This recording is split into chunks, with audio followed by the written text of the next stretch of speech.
Yeah, so as Andrew said, my name is Miranda, and I'm part of the team at 541 downtown. And I was telling him actually as we were coming in, so I understand that your church used to meet down there, and when I was growing up, I used to meet in this building. So I definitely feel like it's a cool connection that we have. So I'm just going to set a timer because sometimes I get really excited about this and I'll talk for a really long time. So I'm going to try and stick to the script a bit. I'm going to share a bit of my story and a bit of the story of 541 and how we came to be and kind of what we do and that kind of stuff. And a bit about what it's been like to serve in the inner city. But I hope that as you hear this story today, it challenges you in missions. I understand you guys are involved elsewhere too. So this story and this model, I think, can apply to so many different situations. I guess a little bit about us. So we opened in June of 2012. And so what we are is we are a coffee shop, we are a restaurant, but we are purposely in a very low-income neighborhood of Hamilton, and we're technically a not-for-profit, and we're run by about 80% volunteers. So myself and about 8 other staff are paid, and then we have over 100 volunteers every week who do the cooking, who serve customers, who do the baking, all sorts of things. All different groups from churches, individuals, all ages. So we have a lot of retired people, we have a lot of university students, we have families that come to volunteer together, people of all backgrounds, all religions even. So it's really like a mix of people. And so our neighborhood, a little bit about it, and I know if many of you are at the former campus in Hamilton, you've probably seen a bit of this neighborhood, but some statistics that were really influential. Thank you. Some statistics that were really just crazy for us when we were opening. So in the neighborhood that we are situated in, 48% of children are below the Canadian poverty line, and 33% of all people in the neighborhood are below that poverty line. And about 1/4 of homes in our neighborhood is just a single mother or a single grandmother who's raising the family. And then 1 of every 7 children is born to a teenage mother. So it's a lot of need, a lot of broken families, a lot of mental illness, prostitution, addiction, like all those heavy things that are going on. They're kind of like the reality for people. And if you grew up and that's not your reality, it can be really like this was the first thing I've ever done inner city. So I'm totally new to this, and it was very it's intense.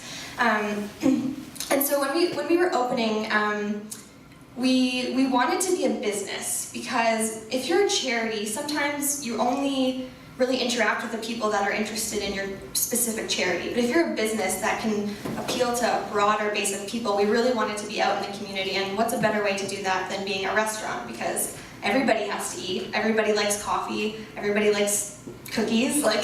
So that was a big thing for us, was just to be a space that was welcoming for everybody. And especially in our neighborhood, there is no affordable place to eat for people. So there's McDonald's and there's pizza, but there's nowhere where you could go to get like a salad or a bowl of soup or a sandwich that was made that day. And people in the neighborhood obviously cannot afford to eat the quality of food that a lot of people need. They don't get vegetables and fruit and stuff like that. So we want to be a restaurant, but we want to be a restaurant where you get healthy food. And also cookies, because everybody loves that, and cappuccinos and coffee. And part of it for us was to really, there's a lot of soup kitchens in Hamilton. There's a lot of free handout meals that you can get, but it always kind of bothered me that we always give the poor kind of like the stuff that we don't want.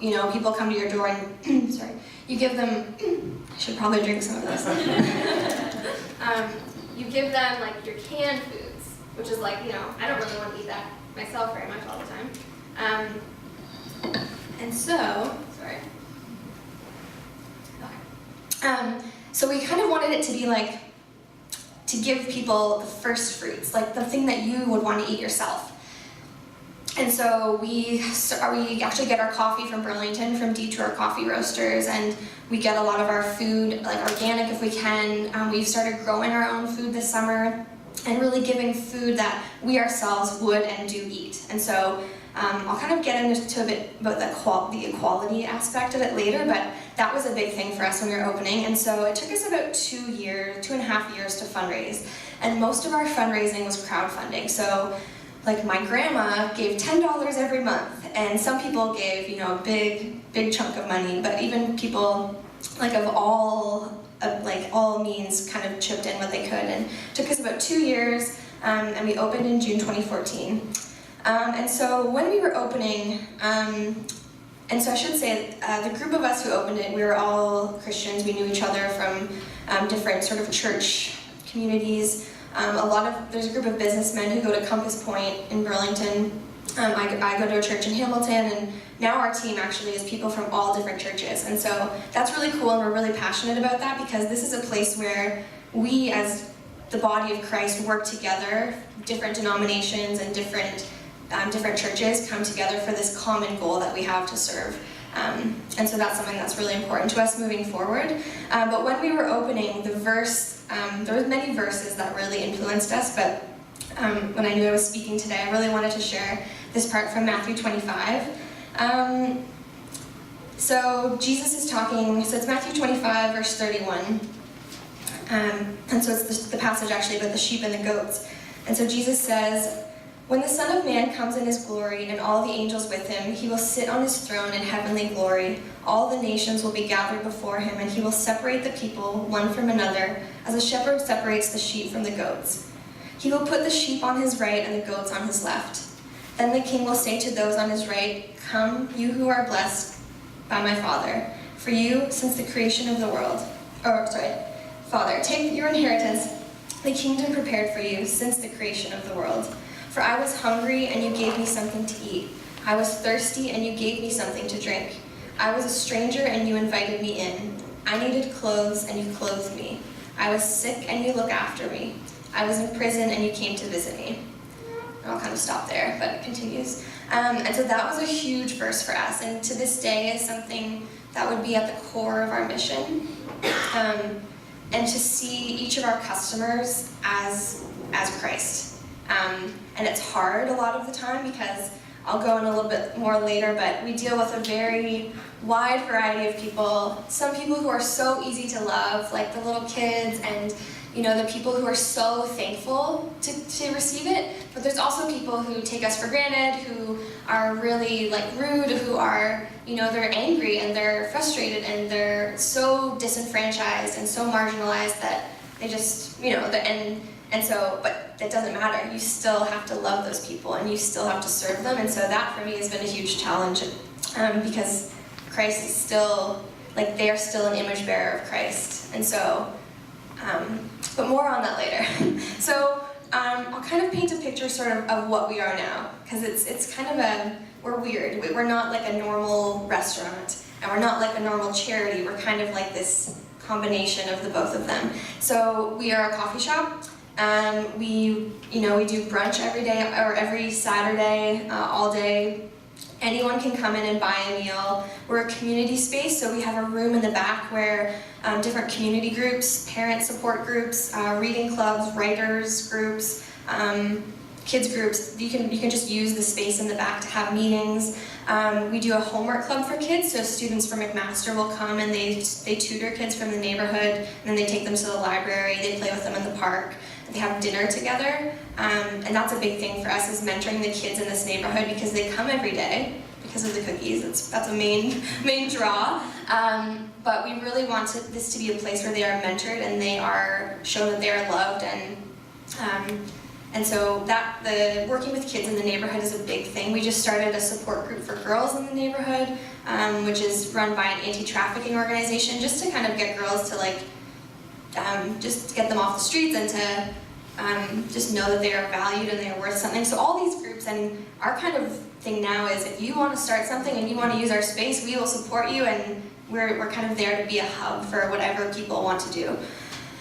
We do movie nights. We do nights where homeless people come in and we play cards. That's run by another church. So anything people think of, it's kind of the sky's the limit. But the sort of heart of having this restaurant for us is that it's a home away from home. So yes, we provide affordable food, but the kind of spirit of it is that people who don't have anywhere else to go, like there's not a Starbucks in that neighborhood, there's no like, if you want to meet your friend for coffee, there's like Tim Hortons or something, but there's not, if you're homeless, you kind of only, you go to the library, you go, like there's nowhere. So we want this to be a kind of like a home for people.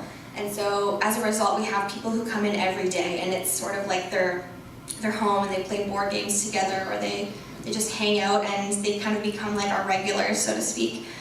And that for us is like a huge thing.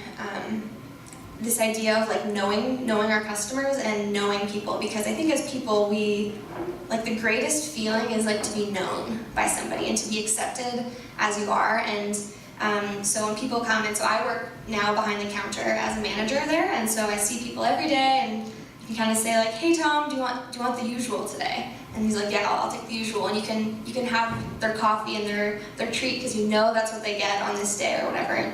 It's a small act of kindness that we try to do, but when you are consistent and when they are shown that every day, eventually it kind of starts to crack these like hard outsides that people, these exteriors that we build up.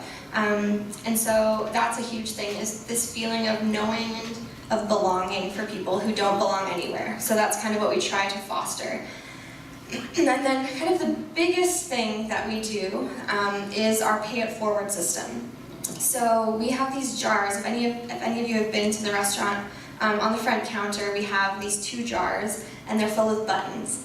So if one of you guys came in and you bought lunch, or you bought breakfast or a coffee, and I should say we try to keep our prices really low, so we don't make a lot of money on our food, and that just kind of helps us to offer food for people in a way that they can afford it. And so your coffee will come to $1. You have the option to donate money, and every dollar that you donate, you can take a button from one jar, and then you move it over to another jar.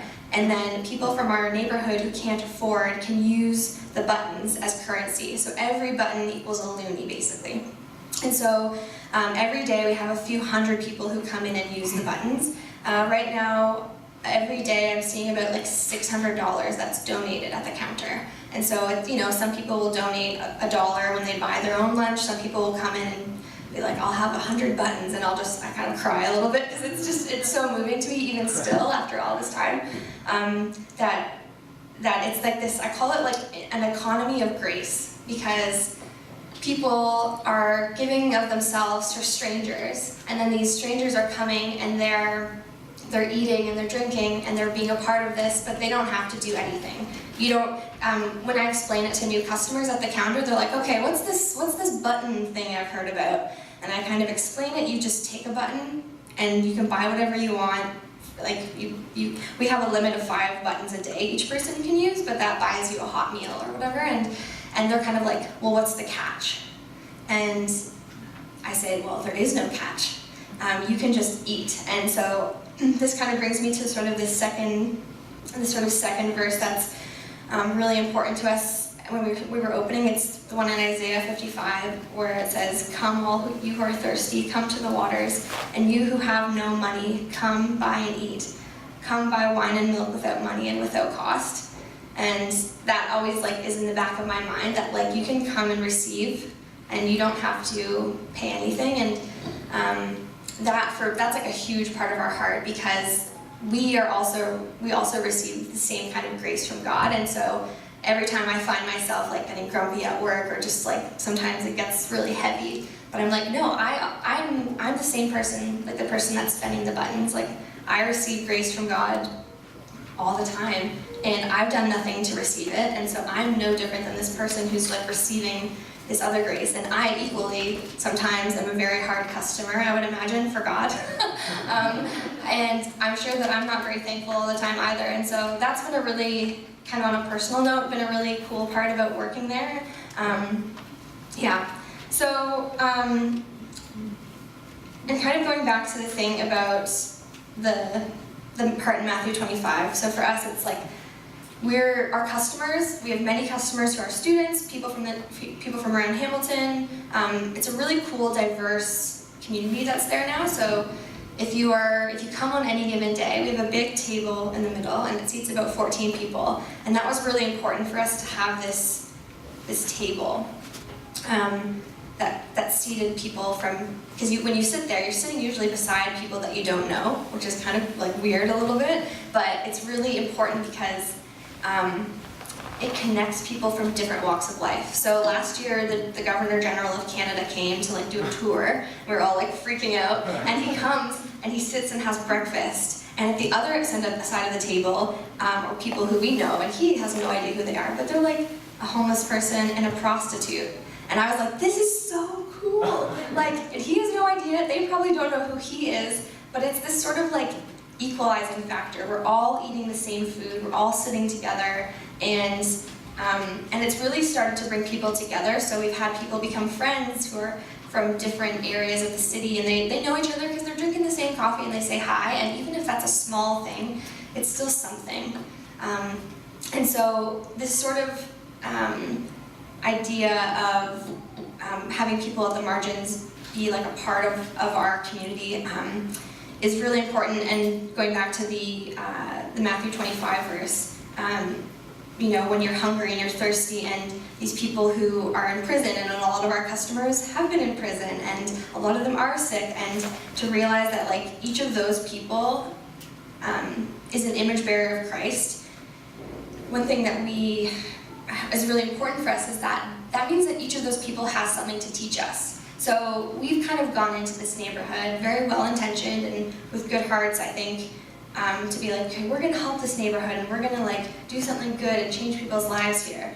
But we also have to realize that each of those people that we're serving also has something to teach us too, because they are equally image bearers of Christ. That means there's something that I have to learn from them about God that maybe only they can teach me. And if I just dismiss them because they're hard to deal with, or because, you know, they get mad at me sometimes, or because they're different from me, then I'm missing out. And I'm missing out, I think, on what God wants for us when we're in community with each other. And so,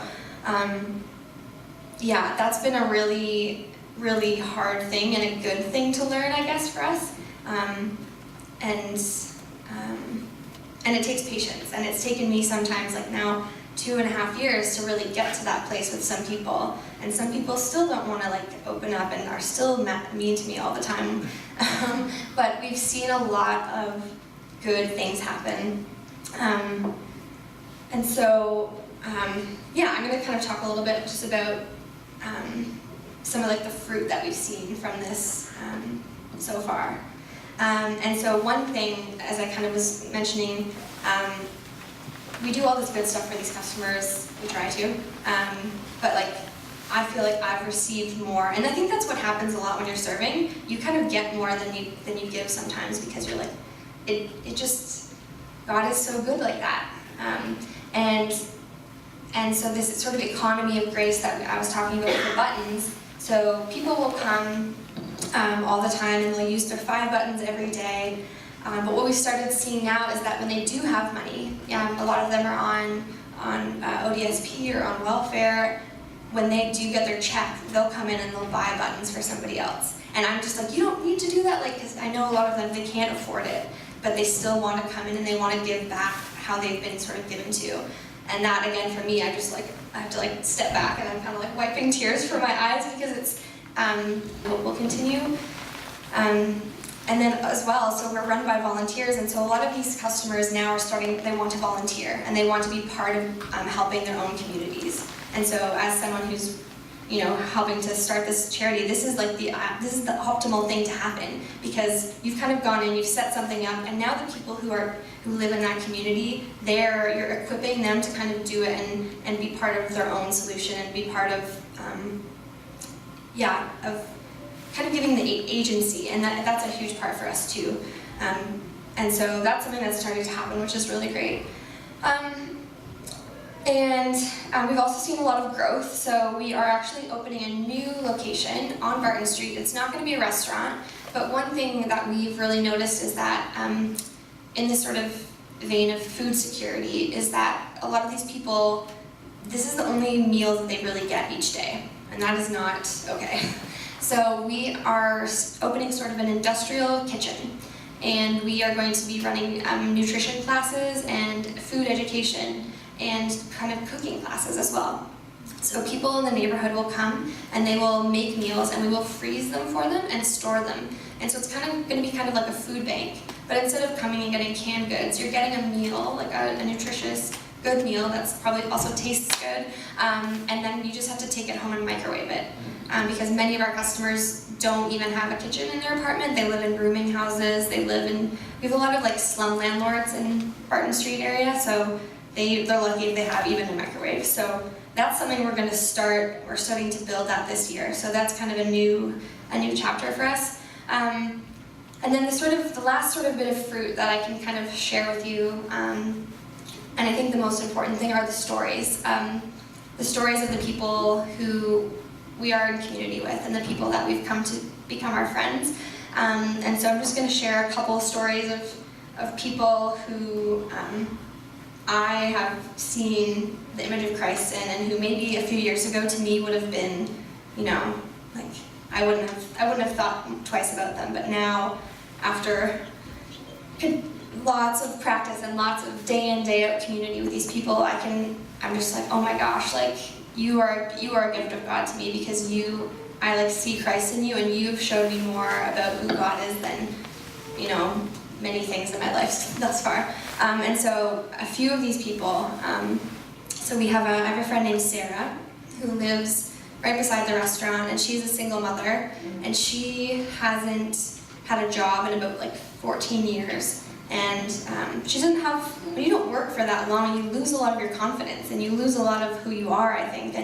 And so she started volunteering with us. And she learned all these skills, like making coffee, doing the cash, customer service. And so then about a year ago, she was like, hey Miranda, would you mind being a reference for me? And I was like, yes, I would love to.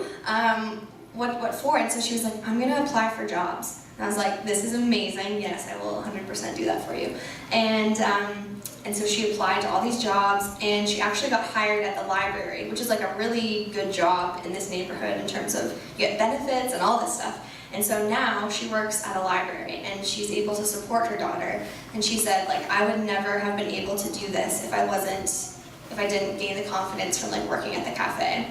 And so that for me is like part of our goal of like helping people's lives, not just in providing food and a place, but in providing this like sense of belonging where you can like nurture people's gifts, and just, yeah, the emotional part of it is really big for me.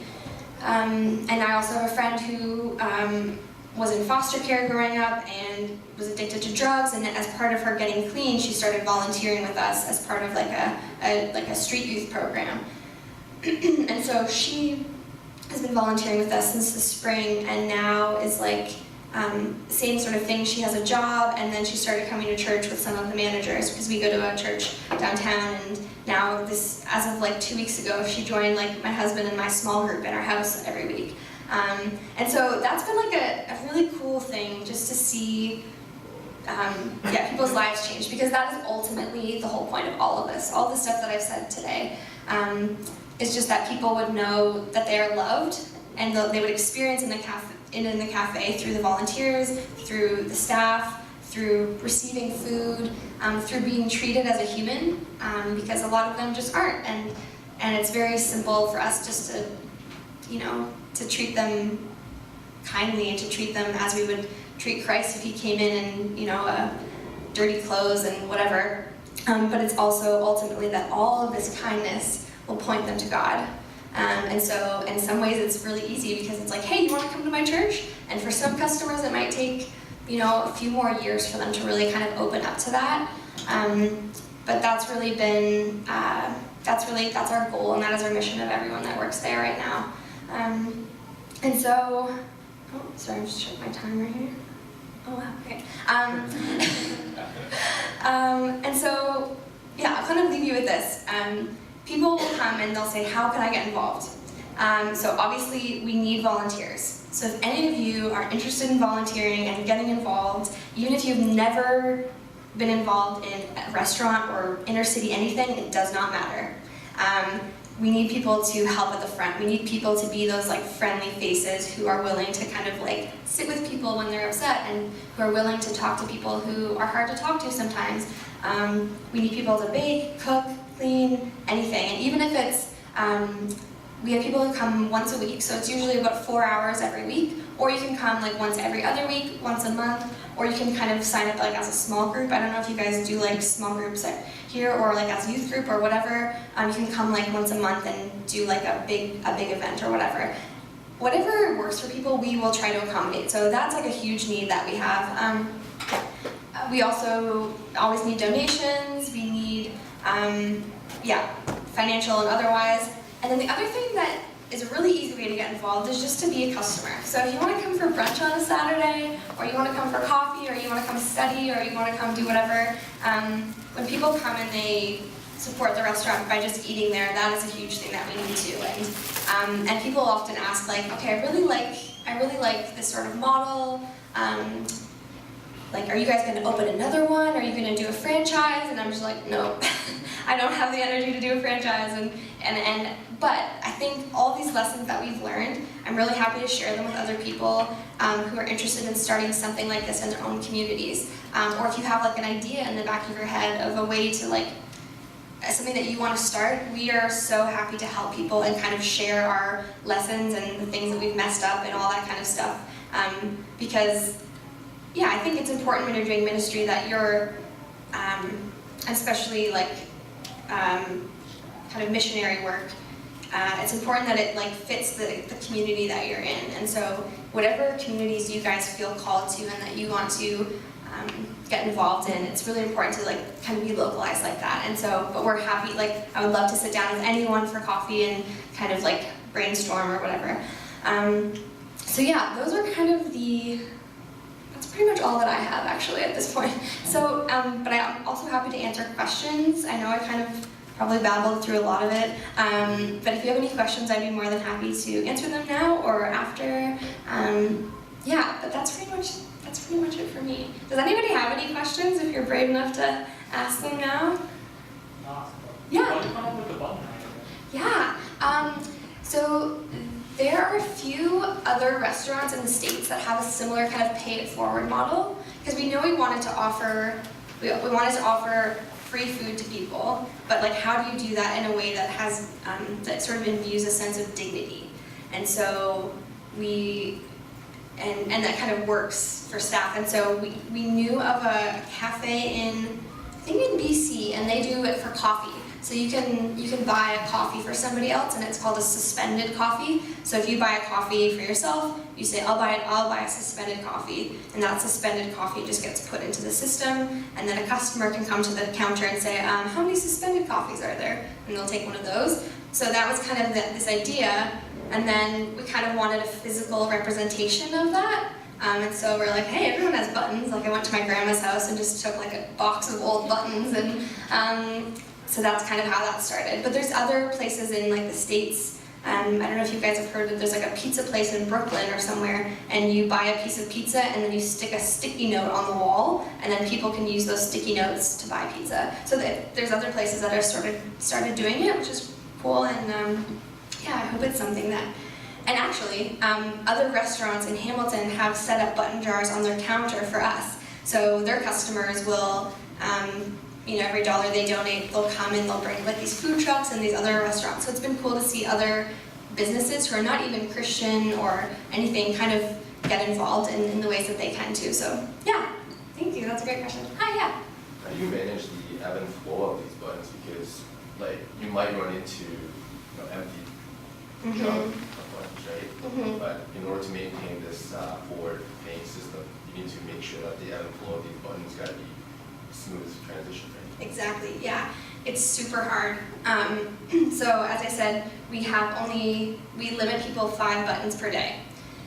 And so how we do that is if someone comes in and they use 2 buttons, I'll just write their name, we have a list beside the cash, and then I write 2 beside it. And they might come in later and they might use the remainder of their buttons.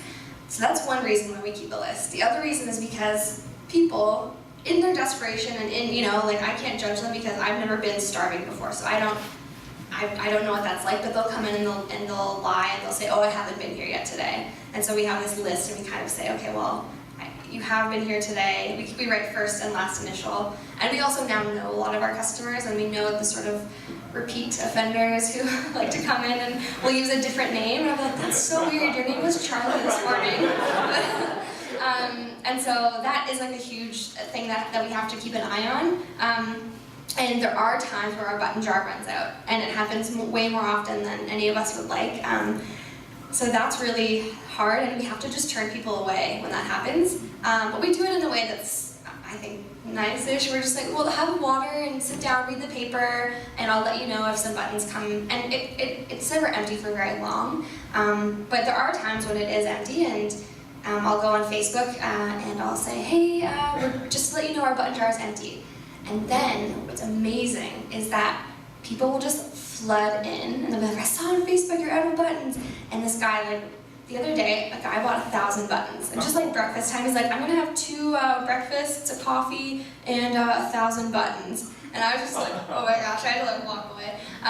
So it's cool to see that like, whatever need we have, it's always met by even more generosity than like we would have anticipated. But it is really hard to manage, and it's not a perfect system by any means. And we also do implement a few limitations. So like kids, you can only get 1 cookie with buttons.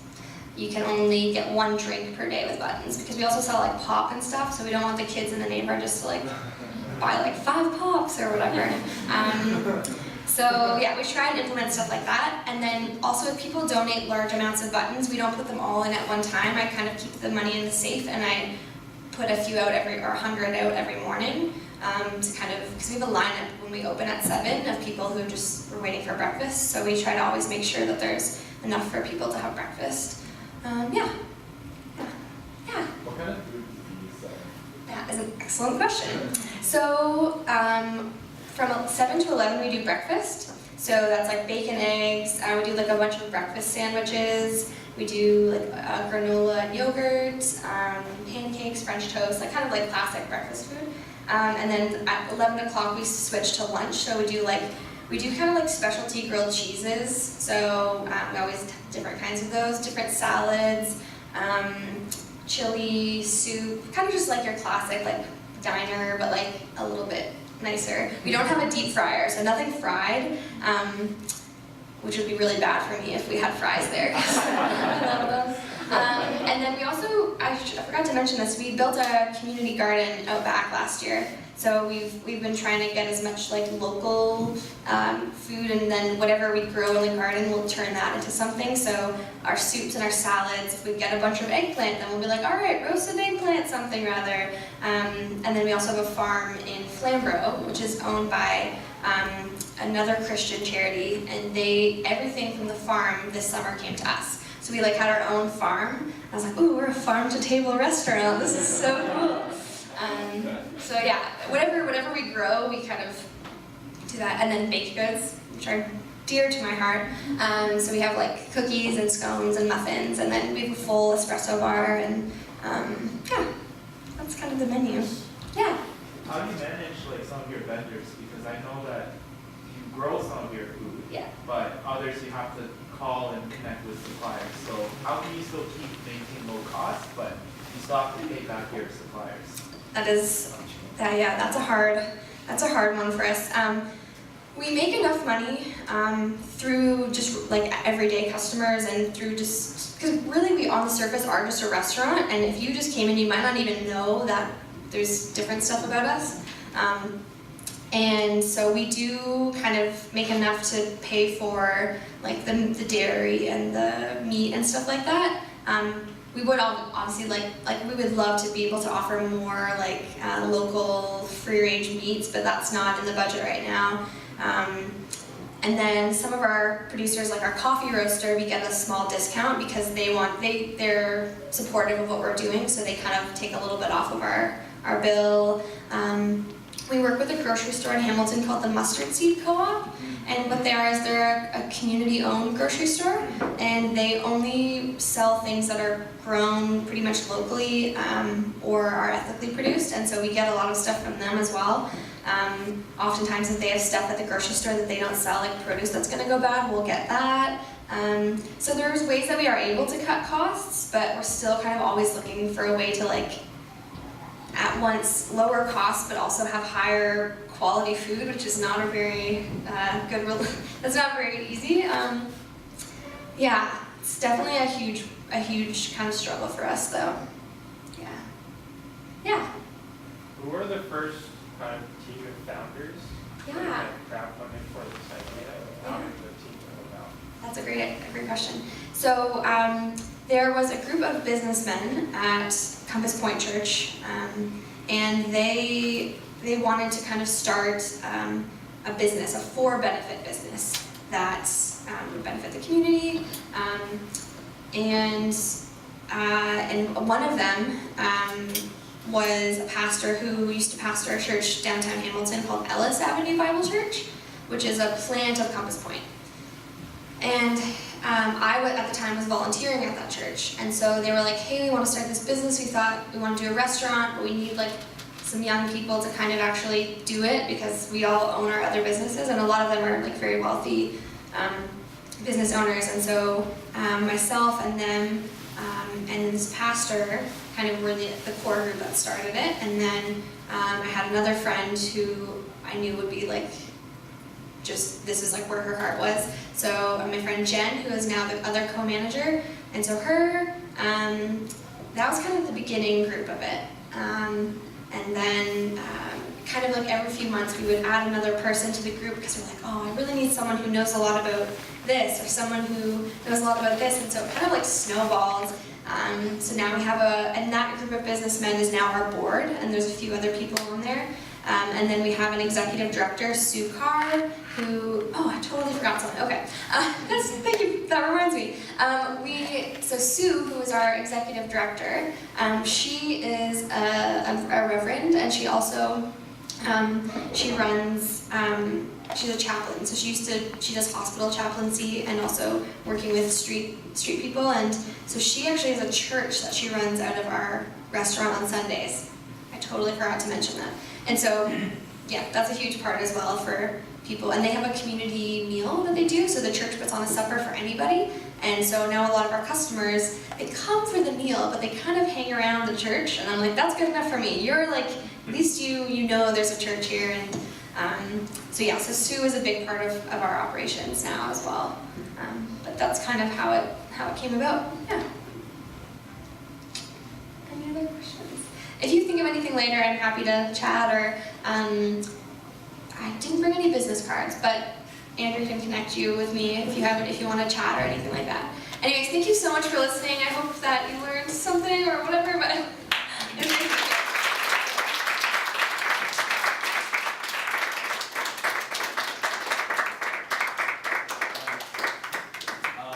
I mean, we tend to like separate, business and ministry, or